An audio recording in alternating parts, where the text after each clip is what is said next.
Hello बच्चों, let's see the following question. Following question में हमें डायरेक्शंस दिए गए हैं जिसमें बोला है कि जो क्वेश्चन हमें दिया गया है उसमें टू स्टेटमेंट्स हैं। कौन से स्टेटमेंट्स हैं? Assertion and reason. These are the two statements, assertion and reason. और क्या बोला है? Each of these questions also has four alternative choices. और हमें क्वेश्चन में क्या दिया गया है? फोर अल्टरनेटिव चॉइसेस दिए गए हैं, that is A, B, C and D. And only one of these is the correct answer. इनमें से जस्ट एक जो है वो करेक्ट आंसर है। हमें क्या करना है? ए से लेके डी तक एक कोड जो है वो चूज करना है। और कब चूज करना है? ए को चूज करना है if assertion is correct, reason is correct, and reason is a correct explanation for assertion. Second, if assertion is correct, reason is correct, but reason is not a correct explanation for assertion. C, if assertion is correct, reason is incorrect, and D, if assertion is incorrect and reason is correct statement. So question में हमें दिया क्या गया है? Assertion at extreme positions of a particle executing simple harmonic motion, both velocity and acceleration are zero. Extreme position पे अगर एक particle simple harmonic motion execute करता है तो उसका वेलोसिटी एंड एक्सेलेरेशन दोनों जीरो होंगे। रीजन में क्या बोला है? In simple harmonic motion acceleration always acts towards mean position. Simple harmonic motion में एक्सेलेरेशन जो है वो हमेशा मीन पोजीशन के टूवर्ड्स क्या करता है? एक्ट करता है। So first of all we will talk about the key concept used in the question. इस क्वेश्चन में क्या की कॉन्सेप्ट हम यूज करेंगे? क्वेश्चन में हमें SHM दिया गया है। SHM का मीन्स क्या है? S means simple, H means harmonic, simple harmonic, M means motion. तो हमें सिंपल हार्मोनिक मोशन दिया गया है।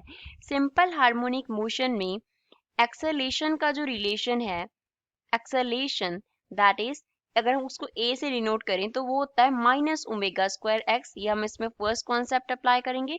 सेकंड हम इसमें कॉन्सेप्ट अप्लाई करेंगे force is equals to mass into acceleration. M जो है वो रिप्रेजेंट करता होता है मास को, तो फोर्स मास इनटू एक्सेलेरेशन के प्रोडक्ट के इक्वल होती है। एंड थर्ड जो हम इसमें कॉन्सेप्ट यूज करेंगे दैट इज कि सिंपल हार्मोनिक मोशन में जो एक्सट्रीम पोजीशन होता है उसमें कौन सी एनर्जी होती है? एक्सट्रीम पोजीशन की अगर हम बात करें तो एक्सट्रीम पोजीशन पे ओनली पोटेंशियल एनर्जी होता है, only potential energy. That means potential energy is maximum at the extreme position. और अगर हम मीन पोजीशन की बात करें तो मीन पोजीशन पे कौन सा एनर्जी होता है? ओनली काइनेटिक एनर्जी होता है। अब क्वेश्चन सॉल्व करते हैं। असर्शन में क्या बोला है कि एक्सट्रीम पोजीशन पे वेलोसिटी एंड एक्सेलरेशन दोनों क्या होंगे? जीरो होंगे। एक्सट्रीम पोजीशन पे वेलोसिटी एंड एक्सेलरेशन दोनों जीरो होंगे।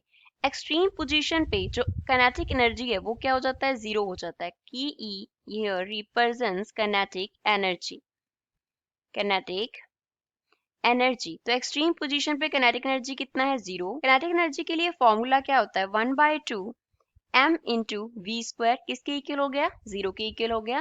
तो अगर वेलोसिटी क्या हो गया यहाँ से? जीरो के इक्वल हो गया, क्योंकि मास क्या है वो जीरो के इक्वल नहीं हो सकता। तो जो काइनेटिक एनर्जी में वेलोसिटी है वो क्या हो गया? जीरो हो गया। तो एक्सट्रीम पोजीशन पे वेलोसिटी जीरो होता है। अब एक्सट्रीम पोजीशन पे x का जो वैल्यू होगा वो क्या होगा? मैक्सिमम होगा, क्योंकि एक्सट्रीम पोजीशन पे डिस्प्लेसमेंट जो है वो क्या होता है? मैक्सिमम होता है। तो अगर हम एक्सेलरेशन की बात करें, अब यहाँ पे वेलोसिटी तो जीरो आ गया, एक्सेलेरेशन की बात करें तो वो क्या है? माइनस ओमेगा स्क्वायर एक्स है। अब यहाँ पे नेगेटिव साइन का जो मीन्स है वो डायरेक्शन को रिप्रेजेंट करता है। जो हमने क्या यूज किया है? नेगेटिव साइन यूज किया है।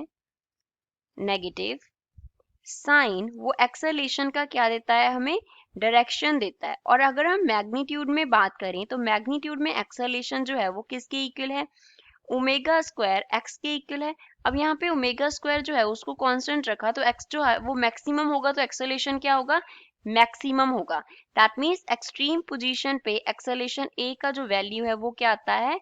मैक्सिमम आता है। Now we can see extreme position पे वेलोसिटी जीरो है लेकिन एक्सेलेरेशन क्या है? मैक्सिमम। लेकिन असर्शन में बोला था कि दोनों क्या है? जीरो है। दैट मीन्स असर्शन हमारे पास रॉन्ग स्टेटमेंट है। अब रीजन की बात करते हैं। रीजन में हमें क्या बोला गया है कि जो एक्सेलेरेशन है वो टूवर्ड्स सेंटर एक्ट करता है। एक्सेलेरेशन टूवर्ड्स किधर एक्ट करता है, मीन पोजीशन के टूवर्ड्स एक्ट करता है, mean position towards mean position act करता है। ऐसा क्यों होता है?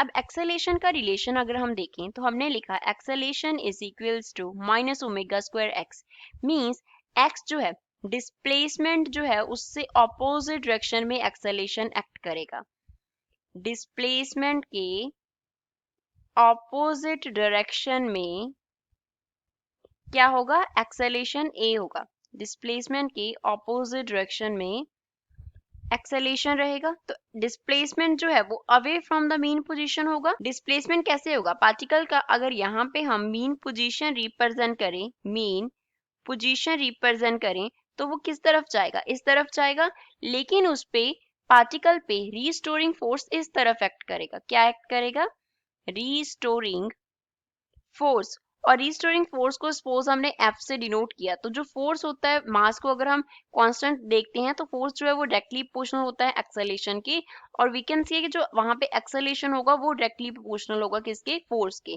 तो जितना रीस्टोरिंग फोर्स होगा उतना एक्सेलेरेशन होगा, और एक्सेलेरेशन रीस्टोरिंग फोर्स की डायरेक्शन में होगा। तो रीस्टोरिंग फोर्स जो है वो किस तरफ है, मीन पोजीशन के टूवर्ड्स है। Negative sign can explain that acceleration is towards the mean position. Moreover, the restoring force, we can say it always acts towards the mean position. Restoring force क्या करेगा, mean position के towards act करेगा, वही particle को extreme position से वापस mean position पे लेके आएगा। तो जो acceleration है वो किस तरफ होगा, towards the mean position होगा। तो reason क्या है हमारे पास, correct statement है। तो कौन सा option हम टिक करेंगे, D। Assertion is incorrect but reason is correct. I hope you understood well. Thanks.